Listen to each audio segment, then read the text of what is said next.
नहमदुहु व नुसल्ली व नुसल्लिम अला रसूलिहिल करीम अम्मा बाद फ़अऊज़ु बिल्लाहि मिनश शैतानिर रजीम बिस्मिल्लाहिर रहमानिर रहीम। मेरे मुअज़्ज़ज़ सामाईन इकराम, अस्सलामु अलैकुम व रहमतुल्लाहि व बरकातुहू।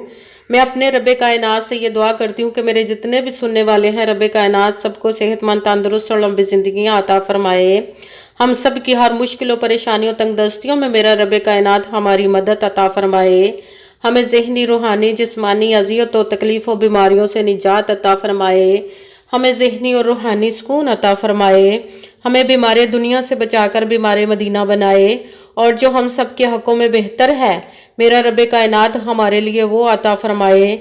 और जो हमारे हक़ों में बेहतर नहीं, उसका ख्याल भी हम सब के दिलों से निकाल दे और हम सबको अपनी रज़ा पर राज़ी रहने वाला बना दे। आमीन सुबह आमीन। माशाल्लाह से आज रमज़ानुल मुबारक की 18 तारीख और जुम्मे का दिन है, 18वां रोज़ा है। आज के दिन मैं आप लोगों को सूरह कौसर का एक दिन का वजीफा बताऊंगी कि इस वजीफे को पढ़ते ही रब कायनात अपने गैबी खजानों के मुंह खोल देगा और जो दुनिया वाले लोग हैं, लोग आपका दरवाज़ा खटका कर आपको पैसे दे जाएंगे इंशाअल्लाह इंशाअल्लाह वल अज़ीज़। ये दौलत का इतना पावरफुल और मुजर्रब वजीफा है कि इस वजीफे को आप किसी और मकसद के लिए भी पढ़ सकते हैं। अगर आप बीमार हैं या आपके घर में कोई दूसरे बीमार हैं तो उसके लिए भी आप इस वजीफे को पढ़ सकते हैं। आपकी औलाद नहीं, उसके लिए भी पढ़ सकते हैं। आपकी औलाद नाफरमान है, उसके लिए भी आप पढ़ सकते हैं। आपके घर में लड़ाई झगड़े नचाकियाँ रहती हैं, उसके लिए भी आप पढ़ सकते हैं। आपके घर में गरीबी मुफलसी है और ना परेशानियां हैं, उसके लिए भी पढ़ सकते हैं। आप इस वजीफे को किसी भी मकसद, किसी भी हाजत के लिए पढ़ सकते हैं। ये बहुत ही ख़ास और पावरफुल वजीफ़ा है।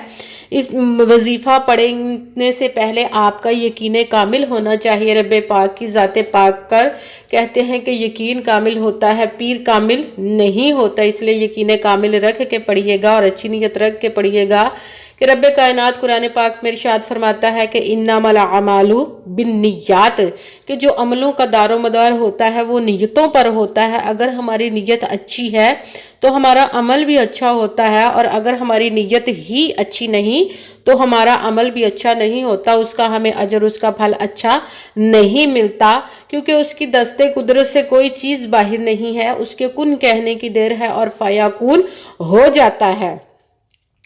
तो आपने उसके कुन की इंतज़ार करना, आपने मेहनत करनी, बाकी सब उस ज़ाते पाक पर छोड़ दे, वो आपको इसका अजर अच्छा देगा। आपके अगर जहन में शैतानी वसवसे आ जाते हैं, ये कैसे होगा, किस तरह होगा, तो हमें वो नाकामी मिलती है।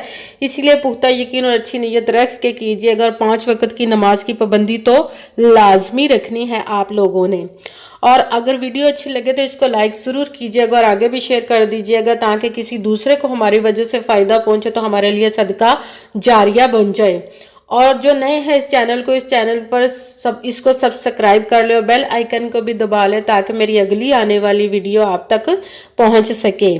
और वीडियो को आपने पूरी को सुन के समझ के फिर वजीफे को करना है। ऐसा ना हो कि कोई बात रह जाए, आप स्किप कर करके छोड़ के सुने, तो फिर वो आपका वजीफा ठीक नहीं होगा। ना तो आपने वजीफे में किसी लफ्ज़ को कम करके पढ़ना, ना ही ज़्यादा बढ़ा कर पढ़ना है। जिस तादाद और जिस तरतीब के साथ मैं आप लोगों को वजीफा बताऊंगी, उसी तादाद और उसी तरतीब के साथ आपने इस वजीफे को पढ़ना है। अगर कोई मुझसे किसी मसले के बारे में इस्तिखारा करवाना चाहते हो, या किसी काम का हिसाब लगवाना चाहते हो, किसी काम के लिए वजीफे को पूछने चाहते हो, या कि महफिल पाक के लिए बुलवाना चाहते हो, या कुरान पाक ऑनलाइन पढ़ना चाहते हो, व्हाट्सअप का नंबर वीडियो पर चल रहा है, आप लोग मुझसे रब्ता कर सकते हैं। अगर मेरे कोई भाई या बुजुर्ग मुझसे रब्ता करना चाहते हो तो व्हाट्सएप पर वॉइस मैसेज करके अपना मसला बता सकते हैं। अगर बहनें या माएँ मुझसे रब्ता करना चाहती हैं तो व्हाट्सएप पर वॉइस कॉल करके मुझे अपना मसला बता सकती हैं। और आपने वजीफ़ा करने से पहले कमेंट्स में अपना नाम और जहां आप रहते हैं उस जगह का नाम ज़रूर लिखना है, ताकि मैं भी आप लोगों के लिए दुआ कर सकूं और फिर वजीफ़े की भी आप लोगों को इजाज़त मिल जाएगी। آپ نے جب بھی اس وظیفے کو آج کے دن ایک مرتبہ تو لازماً پڑھ لینا ہے. اگر آپ ایک سے زیادہ مرتبہ بھی پڑھنا چاہیں تو بھی ٹھیک ہے، ایک مرتبہ تو لازماً پڑھیے گا. اس وظیفے کو آج کہیں پہ بھی بیٹھ کر کسی بھی جگہ پر کسی بھی ٹائم، گھر میں، آفس میں، مدرسے میں، مسجد میں، دکان میں، یا کہ یونیورسٹی میں، کالج میں، کہیں پہ بھی آپ بیٹھ کر آپ وظیفے کو پڑھ سکتے ہیں. مگر جب وظیفہ پڑھنے لگے تو بالکل خاموشی، توجہ اور سکون کے ساتھ پڑھنا ہے. وظیفے کے درمیان نہ تو آپ نے کسی سے بات کرنی، نہ ہی اٹھنا، نہ ہی فون استعمال کرنا ہے. وظیفہ مکمل کرنے کے بعد ہی آپ نے کسی سے بات کرنی یا اٹھنا ہے. یہ زیادہ آپ کا ٹائم بھی نہیں لگے گا. بہت چھوٹا سا وظیفہ ہے اور ہمارے زندگی کے اتنے بڑے مسئلے حل ہو جائیں گے انشاءاللہ العزیز اس کے حکم سے. تو سب سے پہلے آپ کسی بھی وقت آج کے دن اس وظیفے کو کر رہے ہیں تو آپ نے سب سے پہلے باوضو ہو کر بیٹھ جانا ہے ایک جگہ پر، اور سب سے پہلے آپ نے ایک مرتبہ درود پاک پڑھنا ہے. کوئی سا بھی درود پاک پڑھ سکتے ہیں، مگر درود ابراہیمی جو نماز میں پڑھا جاتا ہے وہ ایک مرتبہ درود پاک پڑھ کے اپنے وظیفے کو شروع کر لیں. سب سے پہلے نمبر پر رب کائنات کے اسم المبارک کا وظیفہ کرنا ہے، یا لطیفو، یا لطیفو، یا لطیفو. اس کو آپ نے 11 مرتبہ 11 ٹائم پڑھنا ہے.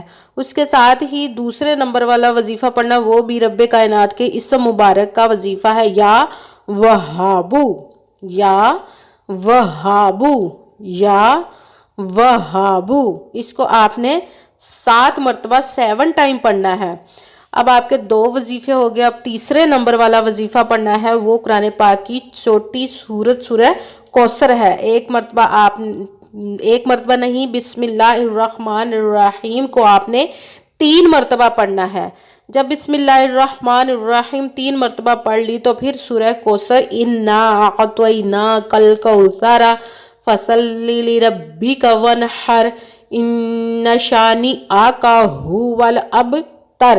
سورہ کوثر کو آپ نے 1 مرتبہ پڑھنا ہے. پہلے بسم اللہ الرحمن الرحیم کو آپ نے 3 مرتبہ پڑھنا، اس کے ساتھ ہی سورہ کوثر کو 1 مرتبہ پڑھنا ہے. سورہ کوثر جب 1 مرتبہ پڑھ لی تو اس کے ساتھ ہی آپ نے قرآن پاک کی ایک آیت ہے اس کا وظیفہ کرنا ہے، وہ ہے حسبنا اللہ ونعم الوکیل. حسبنا اللہ ونعم الوکیل، حسبنا اللہ ونعم الوکیل. اس کو آپ نے 7 مرتبہ 7 ٹائم پڑھنا ہے. اس عمل میں، اس وظیفے میں آپ نے تعداد کی خاص خیال رکھنی ہے، اور ترتیب کے ساتھ جس طریقے سے میں بتا رہی ہوں اسی طریقے سے، اسی ترتیب سے آپ نے اسی تعداد سے اس وظیفے کو پڑھنا ہے. دھیان سے سنیے گا. 1 مرتبہ درود پاک پڑھنا ہے، اس کے ساتھ ہی یا لطیفو 11 مرتبہ 11 ٹائم پڑھا، اس کے ساتھ ہی یا وہابو آپ نے 7 مرتبہ 7 ٹائم پڑھا. پھر بسم اللہ الرحمن الرحیم 3 مرتبہ پڑھنا ہے. سورہ کوثر پھر 1 مرتبہ پڑھی، اور اس کے ساتھ یہ حسبنا اللہ ونعم الوکیل. اس کو آپ نے 7 مرتبہ 7 ٹائم پڑھنا ہے. اس کے ساتھ ہی وہی درود پاک پڑھنا ہے 1 مرتبہ، جو درود پاک آپ نے وظیفہ شروع کرنے سے پہلے پڑھا تھا.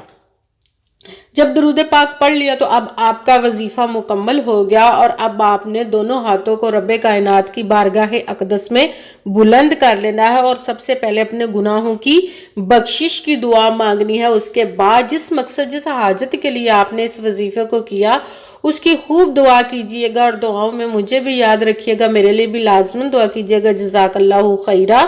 اور جس مقصد، جس حاجت کے لیے آپ نے اس وظیفے کو کیا، رب کائنات اپنے پیارے محبوب کے صدقے اور اس پیارے پیارے ماہ مبارک کے صدقے، اس دوسرے عشرے بخشش کے عشرے کے صدقے آپ کی تمام نیک و جائز حاجات کو رب کائنات قبول و منظور عطا فرمائے.